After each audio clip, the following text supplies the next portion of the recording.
Assalamualaikum warahmatullahi wabarakatuh. Izinkan kami memperkenalkan diri. Nama saya Theo Fendi Andreas. Perkenalkan, nama saya Fernando Salomo Christopher Manurung. Saya Semalpai.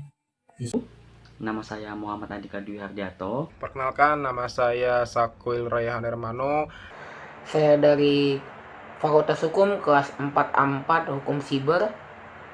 Kami dari kelompok 3 akan menjelaskan mengenai Cyber Law, pengertian dan tujuan Cyber Law di Indonesia.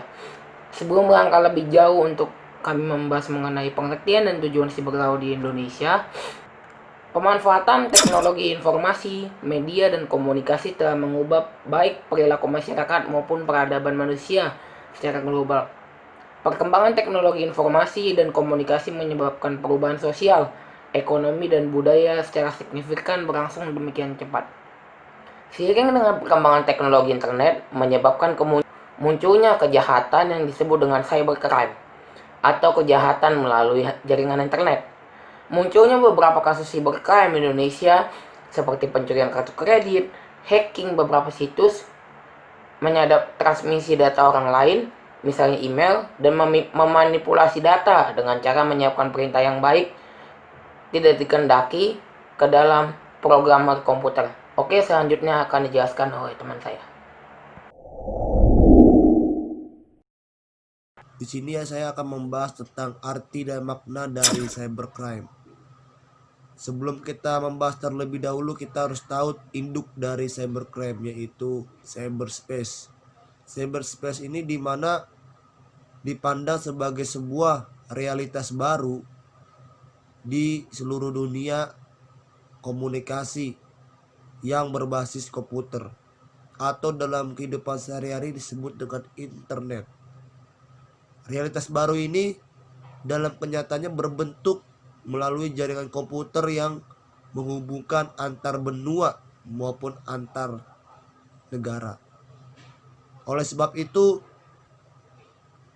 internet juga telah mengubah jarak dan waktu menjadi tidak terbatas. Dalam perkembangannya juga kehadiran teknologi canggih komputer ini atau internet ini telah membawa manfaat besar bagi manusia. Manfaat besarnya itu tidak saja dalam pemerintah atau perusahaan, akan tetapi sudah menjangkau pada seluruh sektor kehidupan, termasuk segala keperluan rumah tangga. Justru itu, dalam konteks sarana komunikasi ini maupun penyebaran atau pertukaran ilmu pengetahuan dari gagasan di kalangan ilmuwan di seluruh dunia. Jadi internet ini sudah meluas di seluruh dunia. Oleh sebab itu, internet ini adalah cara kita yang lebih baik untuk tetap menggunakannya. Tetapi kita harus menggunakannya dengan hal-hal yang positif. Jangan menggunakan hal-hal yang di luar dari dugaan. Di sini saya akan menjelaskan tentang cyber law. Cyber law adalah aspek hukum yang istilahnya berasal dari cyberspace law, yang ruang lingkupnya meliputi setiap aspek yang berhubungan dengan orang perorangan atau subjek hukum yang menggunakan internet atau memanfaatkannya pada negara mereka masing-masing. Jonathan Rosner membagi ruang lingkup cyber law dalam beberapa. Yang pertama ada copyright, hate speech, illegal access, hacking virus, dan lain sebagainya.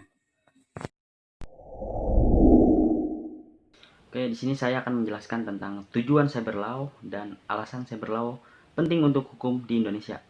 Oke, jadi tujuan cyber law sangat dibutuhkan kaitannya dengan upaya pencegahan tindak pidana maupun penanganan tindak pidana. Cyber law akan menjadi dasar hukum dalam proses penegakan hukum terhadap kejahatan-kejahatan dengan sarana elektronik dan komputer, termasuk kejahatan pencucian uang dan kejahatan terorisme. Dengan kata lain, cyber law diperlukan untuk menanggulangi kejahatan cyber. Lalu ada alasan cyber law penting untuk hukum di Indonesia. Cyber law penting diberlakukan sebagai hukum di Indonesia.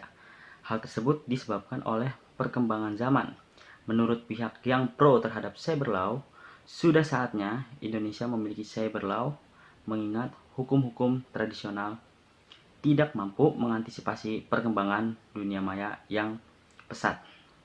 Selanjutnya akan dilanjutkan oleh teman saya.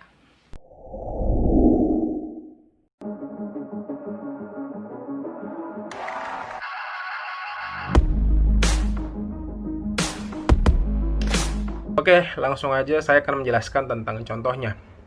Sejalan dengan itu, pelaku dapat dikenakan pidana sesuai ketentuan pasal 45A Undang-Undang ITE yang berbunyi setiap orang yang dengan sengaja dan tanpa hak menyebarkan berita bohong dan menyesatkan yang mengakibatkan kerugian konsumen dalam transaksi elektronik sebagaimana dimaksud dalam pasal 28 ayat 1 dipidana dengan pidana penjara paling lama 6 tahun dan atau denda paling banyak 1 miliar rupiah.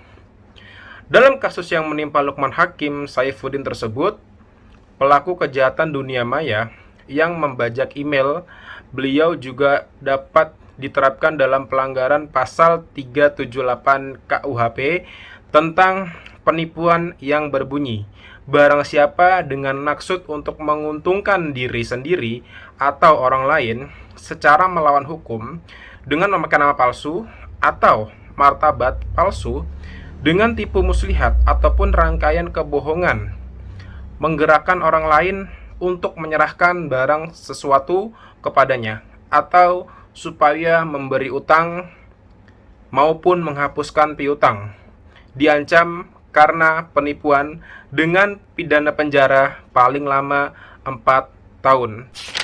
Demikianlah penjelasan kelompok kami mengenai pengertian dan tujuan cyber law di Indonesia. Bila ada kekurangan kata atau salah ucap, kami mohon maaf. Terima kasih atas perhatian dari teman-teman semua. Wassalamualaikum warahmatullahi wabarakatuh.